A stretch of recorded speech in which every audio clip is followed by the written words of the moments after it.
From the classroom to the ER, we catch up with a Burrell alum now saving lives in emergency medicine. Hear how their journey from student to the frontline physician is inspiring the next generation. Renowned neurologist Dr. Randall Schapiro joins us to talk about his work in multiple sclerosis care and shares powerful advice for students preparing to enter the world of medicine. Families cheered and a new class of doctors officially began their journey. In this episode, we take you inside Burrell's unforgettable graduation ceremony and celebrate the success stories that made it all worthwhile.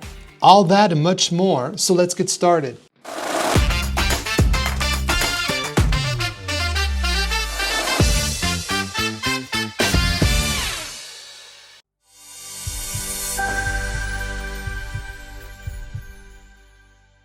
Hey everybody, welcome to another episode of the DO Pulse, a podcast about osteopathic medicine, community, and education.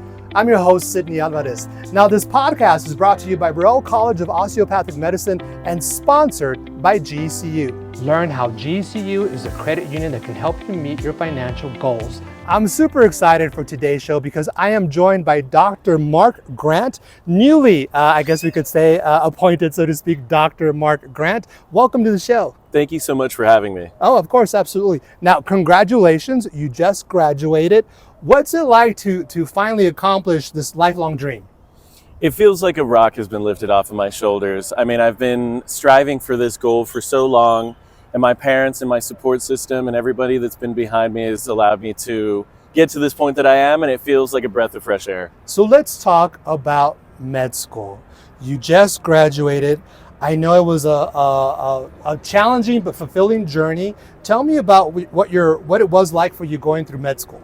Definitely, I would emphasize the challenging portion. So it was very hard at the beginning, adapting to a new lifestyle, a new study schedule, and just that fire hose of information that was being thrown at me every day. So you were sharing with me that you're a graduate of UTEP with honors, and then you entered Burrell, and something happened. And we hear this all the time from med students. What happened? Once I entered Burrell, I had failed my first block of school, and it was kind of like a reality shift for me because I knew I couldn't end my journey there, and I knew that I needed to do something differently or multiple things differently.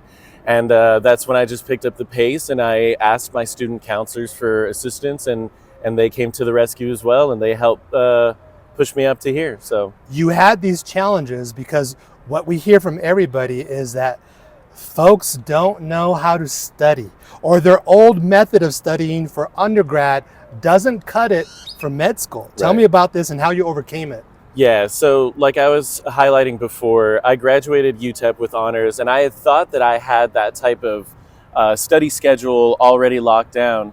And as soon as I started medical school, it was a completely different ballgame. And I realized that anything that I learned in undergrad wasn't going to necessarily be the right lifestyle and the right study habits that I needed for medical school. So that's when I decided to ask for help and ask my colleagues and ask the student counselors, hey, can you show me kind of how to the swim basics through this? Yes. Yeah, how can I swim through this ever-changing rapids that I'm in right now? And they guided me along. Well, so not only did you have the guidance from your fellow student colleagues and the professionals at Burrell, but you had a very strong family dynamic. Your parents really came from the ground up and instilled these really hardworking values. Yeah. Tell me about that. So both of my parents are immigrants. My dad is from Iran and my mom is from Mexico. And they met in the late 80s, early 90s, and they said, we're going to work our tails off and we're going to do the best that we can so that you can do the best that you can in America. And me being here and having my immigrant parents allowed me to listen to them every day and hear them say, hey, you know what? You're going to go become a doctor. You're going to be the best person that you can be, and you're going to help the society that's essentially lifting us to a better place. So let's talk about, helping our society. I know that when we preliminarily had a conversation, you told me you wanted to be on the front lines of the medical community, of border medicine. We're here in downtown El Paso, the San Jacinto Plaza, the heart of the city, El Paso being one of the mission areas for Burrell College. What's it like knowing that you're going to be practicing medicine in the area that you wanted to help? It feels like my ultimate goal has been achieved. I love El Paso. I love El Pasoans. This is home. These are the people that helped raise me, like my mother, like my father. And just knowing that I've gone through undergrad, I've gone through medical school in the area, and now I'm going to do residency in the area, just like a breath of fresh air. It allows me to know that I'm going to help the people on a deeper level just become healthier. And I know the society and I know how people think here. So I'm going to utilize that to help people at a more personal level. And Dr. Grant, you are going into emergency medicine. I mean, talk about being on the front lines. There you are. Why emergency room medicine? Emergency medicine because it allows me to be literally on the front lines. I can utilize those skills to go out and do community medicine, or I can utilize those skills to train with law enforcement or train with first responders and better adapt to these ever-changing environments that we find ourselves in, especially now in 2025. I guess we could say post-COVID times. Yes. Yeah. Let's share some advice. What kind of advice? I want you to look at that camera. What kind of advice would you share to current med students, incoming med students? What would you share with them about coming into med school? The best advice I can give incoming med students and current med students is that it is absolutely essential to be academically strong, but at the end of the day, relating to your patients, relating to the people around you and the societies that you're going to serve is the utmost pillar in becoming a doctor, in becoming a healthcare hero, essentially.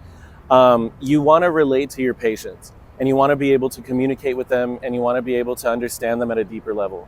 And grades are great, but at the end of the day, you want to know how to treat your patient and communicate with them so that they trust you and you trust them. Dr. Grant, what would you say was the best memory or best experience about med school? I think the best memories I have of med school are my med school colleagues. Those long, long days and nights studying with them in the library, just absolutely grinding, making sure that we have every bit and piece of every PowerPoint memorized. I think those memories are going to be seared into my brain forever. You know, I know you have to do the clinical rotations, your your third and fourth year. Yeah. What was that experience like? How did that prepare you for, becoming a doctor today? My third and fourth years were, I would say, different than a lot of medical schools, third and fourth year, medical students, I should say, third and fourth years, because I'm from El Paso and Burrell has essentially an agreement, I believe, that if you're born in Texas, then you're going to rotate out of El Paso, Texas, and El Paso, Texas is my home. So it was very relieving for me to rotate with these community doctors that I've actually dealt with before, some of whom have treated myself and my family. So rotating with them, learning from them on the doctor's side instead of the patient side was just completely different. And I gained so much trust and so much knowledge from these preceptors here in El Paso that I owe everything to them, really. Well, those different principles as well, right? Absolutely. So was there one that maybe you favored over another? Obviously, emergency room, or emergency medicine, I should say. Definitely, I have a couple actually that I'd like to talk about. Dr. Daniel Moanza, Dr. Xavier Munoz, and Dr. Toby Natividad. Those three were the absolute mentors in my professional development, and they're the ones who showed me that El Paso isn't just a place where people go to get educated and leave. El Paso is home, and El Paso is somewhere that these people need representation and essentially more people like us, born and raised in El Paso, to come and help out. Dr. Grant, thank you so much for your time and much success on this upcoming residency that you're about to do. Congratulations. Thank you so much for having me, and I appreciate the kind words. Absolutely. And we'll be right back. Renowned neurologist Dr. Randall Schapiro joins us to talk about his work in multiple sclerosis care and shares powerful advice for students preparing to enter the world of medicine. But up next, families cheered and a new class of doctors officially began their journey. In this episode, we take you inside Burrell's unforgettable graduation ceremony and celebrate the success stories that made it all worthwhile. Here's to the unseen late nights, learning curves, and your perseverance. The behind the scenes is where the magic happens. It's where you shape your process and where you don't let anything hold you back. GECU is there to support you through it all with the products and services that you trust, so you can focus on making your own path. Become a member online now at gecu.com.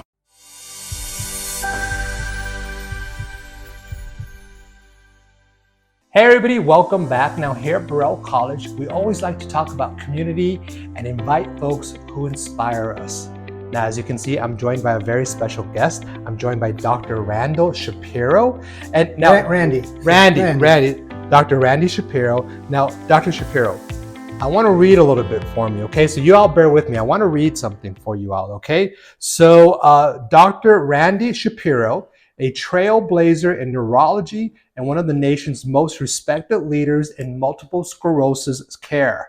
Dr. Schapiro is the founder of the Schapiro Center for Multiple Sclerosis and was the first elected president of the Consortium of MS Centers. A gifted clinician, educator, and author, he has written extensively on MS management and continues to inspire healthcare professionals around the world through his lectures, publications, and innovative approach to patient care. Now, let me continue. He's received numerous Lifetime Achievement Awards and remains a passionate advocate for education, collaboration, and compassionate care.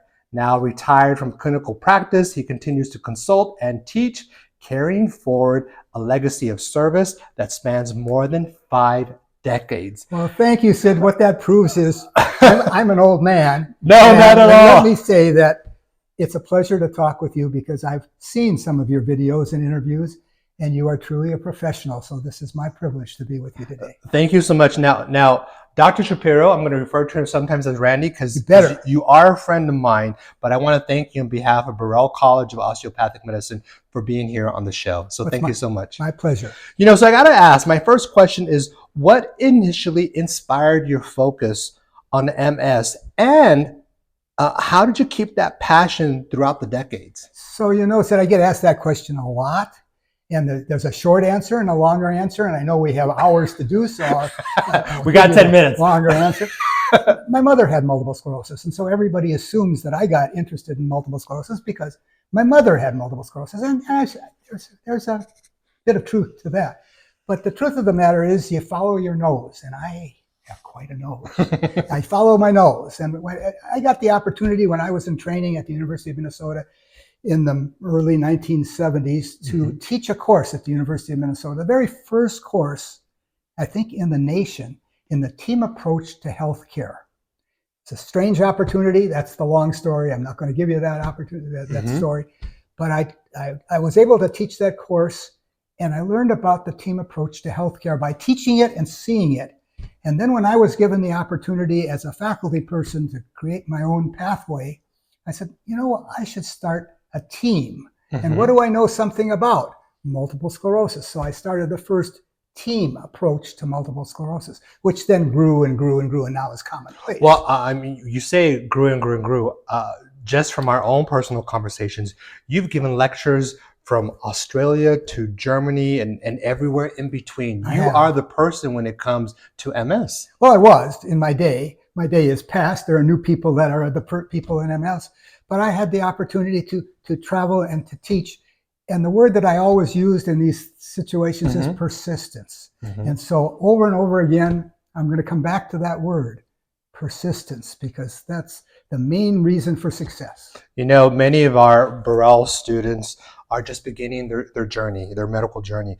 Looking back at what values or habits may have helped guide you through medical school, what could you share with our students? And I'm happy to share some because my trip to success was not a smooth road by any means. And I'm going to come back to that word. The word is? Persistence. When I was a medical student, a first year and second year medical student, and we had 2 years of basic science drilled into us. And I loved basic science. I was a biologist in college. But it wasn't the same in medical school. It was very competitive, and everybody was brilliant. And at the University of Minnesota, they loved multiple choice tests, and I hated multiple choice tests. And so I had a real rocky road. As a matter of fact, the dean called me in and said, you know, Randy, you're in danger of failing out of here. Wow. That was the first 2 years. So I went through the second 2 years, which is clinical, taking care of patients, learning about medicine, how you treat people. And I went into a different dean's office at the final part of the graduation area. And that dean said to me, well, Randy, what are you going to do with your life? You're in the top 10% of the class. So you went from the bottom, yeah, you went from the bottom to the top. And the answer is persistence. So if I can give any relationship, any advice to people that are young, it's to hang in there, persist, and you'll find your way. You know, Dr. Schapiro, I have quite a few questions for you, and I want to make sure we can kind of get through them. Now, you've blended clinical practice, innovation, education, and advocacy in a truly unique way. How did you find your voice and path as a physician beyond the clinic? Yeah. You know, it takes a village. It's not just me doing success. You have to have mentors along the way. I hope that I was a good mentor for lots of people behind me, but I had good mentors in front of me as well. And when I was young and just trying to feel my way, they lifted their hands down and they pulled me up and pulled me onto the stage. And you have to have some genetic talent toward being able to communicate if you want to rise in that kind of atmosphere. So these people pulled me up on the stage, and then I was able to complete their wishes by performing on the stage, so to speak. I remember when I was young, I went to the head of the National Advisory Board of the MS Society and said to him, you know, that medical advisory board you got in New York, it's full of old people. You know, you need some young people. And suddenly I was on the medical advisory board. You were a voice there. Then over the years, I became one of those old people. And you know, medical students today, you know, they're facing a rapidly changing healthcare landscape, right? What advice would you give them for staying grounded, staying compassionate and resilient during these uncertain times? You know, medicine's changed. I'm not telling you anything. I'm not telling you anything different. When I started in medicine, it was a profession. It should still be a profession. We're professionals. We do it because of our love of our patients, the love of the science, the love of what we're doing on an everyday life. But as I evolved in medicine, medicine became a business. Suddenly it's not a profession. It became managed care. And now it's, what does your insurance cover? How much of this is that? How much of this is that? It makes it very, very difficult. And my advice is to remember that medicine is a profession. And the business part of it has to be made secondary. Sure, we have to pay the bills. We always have to pay the bills. But we need to reclaim our voices and not be told how to practice medicine. We're the profession that tells the insurance companies how to practice medicine, not the vice versa. So my advice is persistence and stay with being a profession. Dr. Schapiro, now he's known, folks, for your expertise, of course, but also for an engaging and humorous style of teaching. And now this weighs heavily with me. How important is storytelling and humor in medical education and patient care? You know, that's such an interesting question, Sid, because I put that in there, right? Yeah, you put it in there, but you didn't really, you know me, but you don't know me. I mean, we know each other very well socially, but professionally we don't. I have given lectures on how to lecture over the years. And the first thing out of my mouth is, you have to tell a story. You've got to tell a story. There's no question that if you're an educator and a communicator, that's the way you have to perform. People don't remember anything without something to put their grip on. And storytelling is so important to that. Now, you know, you've worked extensively with the national and international MS organizations, of course, as we mentioned, and you've really helped establish institutions like the Consortium of MS Centers. What does this collaboration mean to you, and how can our students, how can they learn or be inspired by your work? Well, I said the word was persistence. There's another word, respect. You need to have respect for your colleagues, whether they're physicians or whether they're physical therapists or occupational therapists or teachers or whatever they happen to be. And if you have a collegial relationship, you can put teams together and you can advance things. And that's how I related to all of these organizations, out of respect. And you have to know your scope of practice. You don't want to go beyond what you know.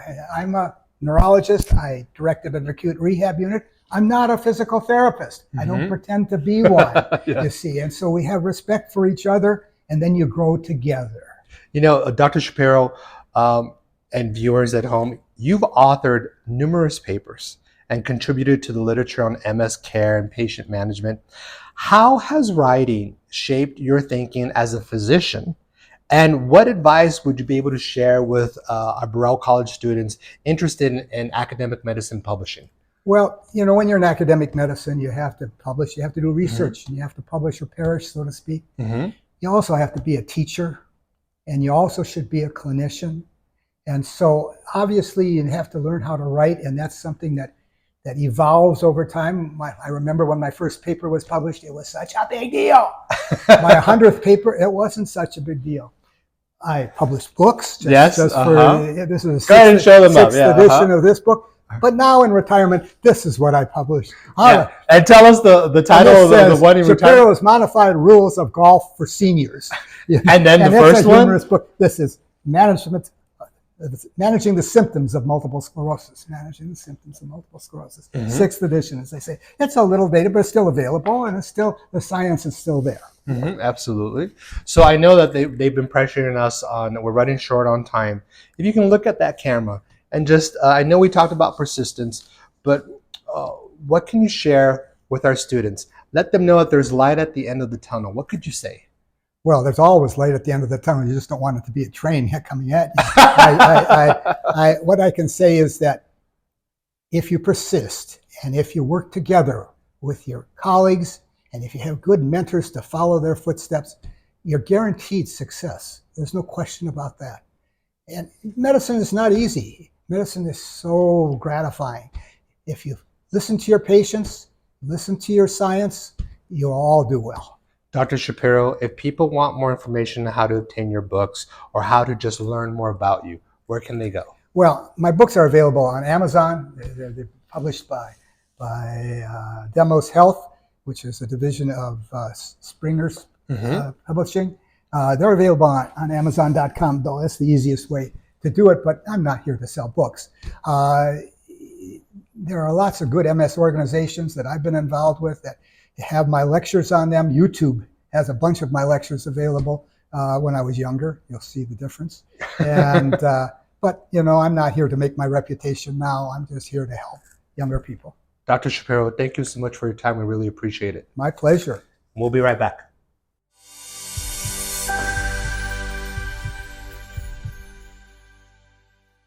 Your time is now. Right here at the Burrell College of Osteopathic Medicine, we have a 99% graduate residency placement and more than 850 physician preceptors, plus a simulation department, gross anatomy, and research labs. We offer Mission Medicine, a community-based learning experience, with 2 campus locations, New Mexico and Florida. Go to burrell.edu and apply today. And remember, your time is now.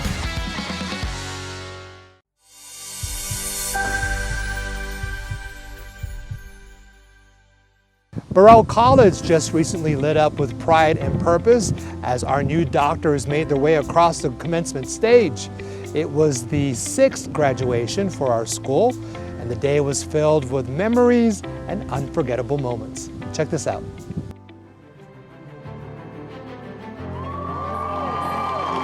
This is our 6th graduation, another fantastic day. The weather in Las Cruces was beautiful. We had 151 graduates today, and just a great turnout, probably the largest, it is the largest class to date.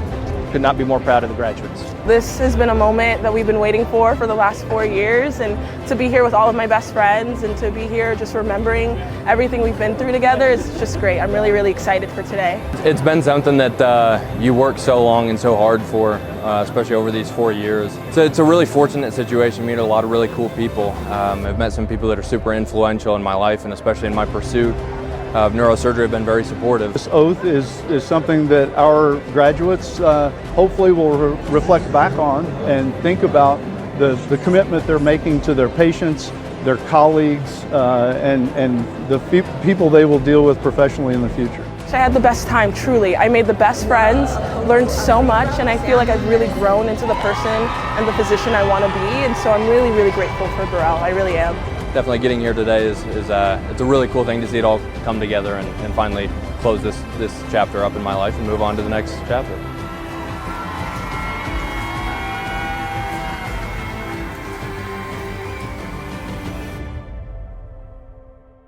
Well, that's our show. Thank you for joining us. If you have any questions or story ideas, please email us. Our email is communications@burrell.edu.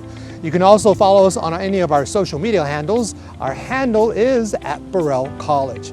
I'm your host, Sidney Alvarez. Thanks for watching, and until next time.